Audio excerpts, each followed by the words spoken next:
Programmation en langage C, fonction récursif. Ladies and gentlemen, bienvenue dans cette vidéo de programmation en langage C. Vidéo au cours de laquelle je vais t'expliquer alors la fonction récursive. Alors c'est simple, ce qu'on va faire aujourd'hui, on va faire un peu de maths accompagné de l'informatique. Ce que tu vois à l'écran ici, ça s'appelle le triangle de Pascal. Je pense que tu as au moins une fois entendu parler du triangle de Pascal. Le triangle de Pascal, il permet donc de donner le coefficient du binôme de Newton. D'accord, voilà, je suis sûr que tu en as abordé. Donc ici, par exemple, le binôme de Newton, rappelez-vous, si vous voulez développer par exemple A plus B, le tout au carré, ça fait A au carré plus 2AB plus B au carré. Vous voyez, les coefficients viennent d'ici. Si vous voulez développer par exemple A plus B, le tout au cube, vous voyez, le coefficient 1, 3, 3, 1, ça vient de ce triangle de Pascal. Alors, c'est simple pour le triangle de Pascal. Pour comment il fonctionne ce triangle de Pascal? Alors, pour savoir comment il fonctionne, je vais faire l'autre affichage, comme ça tu vas comprendre. Tu vois, d'abord, toutes les premières colonnes, la première ligne d'abord, la première ligne c'est 1. Donc, les lignes, je vais les appeler N, les colonnes, je vais les appeler 1. Alors, ce que je vais faire, pour que tu comprennes facilement, regardez, supposons comme ça, comme on a eu de 6 ici.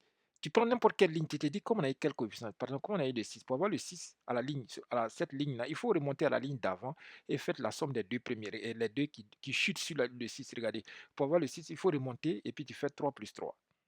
Pour avoir par exemple le 4, il faut remonter, tu fais 3 plus 1.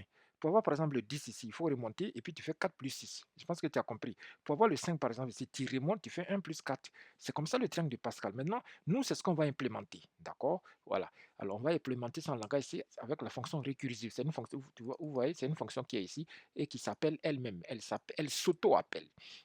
Maintenant, on va exclure les cas où ça fait 1, 1, 1. Alors, regardez ce qu'on va faire. Regardez, ici, le résultat fait 1, donc on va l'exclure. C'est-à-dire toutes les lignes où le résultat fait 1, 1, 1, on les exclut. Pour que le reste, maintenant, on va calculer. Vous voyez, souvent la programmation, c'est pas... Il faut juste avoir le sens de l'observation, d'accord? Donc ici, ce que je vais faire, ici, regardez. Tout ce dont les résultats... Donc, je vais supprimer celui-là. Donc ici, lui, je vais dire première ligne. Donc, vous voyez, première ligne, je supprime le résultat fait 1. Vous voyez, le résultat, j'ai déjà écrit 1. Donc, première ligne, ça s'appelle comment? Ça s'appelle n égale 1. Donc, j'écris ici, si n, puisque j'ai dit n, c'est les lignes et p, c'est le colonne. Donc, si n égale 1, pas la peine de te casser la tête, le résultat, ça fait 1. Le résultat, c'est ça qui est là, 1. Maintenant, on continue. Qui on va exclure encore? On exclut toutes les premières colonnes. Vous voyez, toutes les premières colonnes, tout le résultat fait 1, 1, 1, 1. Donc, on va informer le programme aussi. Donc, on va lui dire, vous voyez ici, P, c'est P, colonne. Donc, je vais lui dire aussi, quand la colonne fait 1, si le numéro de colonne fait 1, c'est pas la peine de te casser la tête, tous les résultats font 1. C'est pourquoi je mets ou. Maintenant, donc, on a exclu les deux premiers. Il reste qui a exclu. Vous voyez, les derniers, tous les derniers aussi, le résultat fait 1, 1, 1. Alors, les derniers, c'est quoi? Comment est-ce que je vais l'informer que les derniers font 1? Regardez, les derniers, supposons, prenons ce 1 là. C'est quelle ligne? Vous voyez, première ligne, deuxième ligne, troisième ligne, quatrième ligne. Donc, quatrième ligne, quatrième colonne. Donc, chaque fois quand le nombre de lignes et le nombre de colonnes se croisent, le résultat fait 1. Regardez ici, par exemple. Troisième ligne, troisième colonne, le résultat fait 1. Regardez ici, par exemple. Sixième ligne, sixième colonne, le résultat fait 1. Donc, je vais l'informer de cet état de fait. Donc, je viens ici. Vous voyez, la programmation, ce n'est pas aussi compliqué souvent. Donc, je lui dis ici n égale p. Autrement dit, si le nombre de lignes est égal au nombre de colonnes, le résultat fait 1. Maintenant, si ce n'est pas le cas, voilà, si ce n'est pas le cas, ce que j'ai dit tout à l'heure, c'est ce qu'on va faire. Maintenant, si ce n'est pas le cas, vous voyez, j'ai supprimé tout cela. Maintenant, je change de couleur parce que je suis inspiré. Je vais prendre cette couleur. Supposons comment on va calculer le 10. Comme j'ai voilà, le 10. Voilà, pardon, attention, je vais changer de main. Voilà, je vais prendre cette main. Voilà, je vais prendre cette main là. Voilà, donc regardez. Comment on fait pour avoir le 10? Pour avoir le 10 qui se trouve, donc si le 10 se trouve à la ligne N, colonne P, voilà, on va supposer qu'il est ici, il se trouve à la ligne N, colonne P, voilà, c'est pas compliqué, c'est pas compliqué. Donc si le 10 par exemple se trouve à la ligne N et à la colonne P, pour avoir le 10 là, pour calculer le 10, il faut remonter à la ligne d'avant. Donc la ligne d'avant, ça va s'appeler comment? Ici, cette ligne, ça va s'appeler la ligne N-1, si je l'appelle la ligne N. Donc de 4, il sera la ligne N-1, colonne P-1, puisque ici c'est colonne P.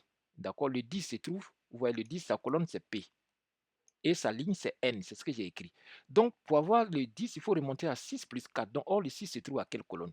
Le 6 se trouve à la colonne P comme le 10. Par contre le 4 se trouve à la colonne d'avant, donc la colonne N-1. Autrement dit, le 4 se trouve à la ligne N-1, colonne P-1. C'est ce que je vais informer ici. Vous voyez, c'est pas compliqué les fonctions récursives. Donc je lui dis que le 4 par exemple, voilà, j'ai pris l'exemple sur 4, c'est valable pour les autres. Donc se trouve à la ligne N-1, c'est-à-dire la ligne d'avant. D'abord les deux se trouvent à la ligne d'avant. Donc je mets N-1, N-1. C'est-à-dire que ce soit le 6 ou le 4.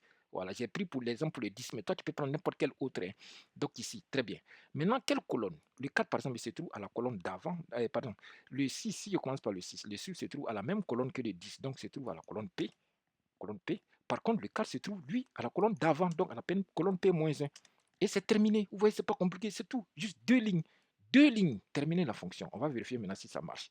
Regardez, on va vérifier si ça marche. Donc, je lance le programme. Regardez, il tourne, il tourne, il tourne, il tourne, il tourne, il tourne. Non, il tourne, il tourne, il tourne. On le laisse tourner. Là, il est en train de faire ses calculs. Voilà, laissons-le, laissons-le. Ne le dérangeons pas, ne le dérangeons pas. On attend son résultat pour voir si on va avoir honte ou bien si on ne va pas avoir honte. Voilà, il a fini. Regardez.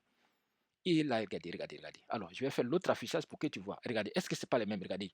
Est-ce que ce n'est pas les mêmes escaliers que tu trouves? Regardez, à la fin, 1, 5, 10, 10, 5, 1. Regardez, 1, 5, 10, 10, 5, 1. Regardez, tout est pareil. Alors, j'ai déjà expliqué tout ça là. Donc, je t'invite à aller dans mon Discord. Si tu vas sur Discord, donc tu vas sur ces liens-là. Tu vas avoir donc mon cours sur le langage ici. Donc, tu vas suivre mes cours sur le langage ici. Ou bien, si tu veux apprendre du Python, tu vas encore dans ce lien de Discord. Tu vas apprendre Python. Si tu veux apprendre les bases de données, je t'invite à aller sur ces liens-là. Donc, aller t'informer, te former. Il y a beaucoup d'exercices. Donc, voilà, j'ai déjà expliqué directement dans nos lives. Donc, voici le résumé du live, ladies and gentlemen, de ce qu'on a fait tout à l'heure. J'espère que j'ai été vraiment pédagogue. Si j'ai été pédagogue, n'hésite pas à laisser un commentaire, à me féliciter, car j'aime ce que je fais. Je suis un homme passionné. Cette vidéo est terminée. N'oublie pas de t'abonner et de parler de cette chaîne autour de toi.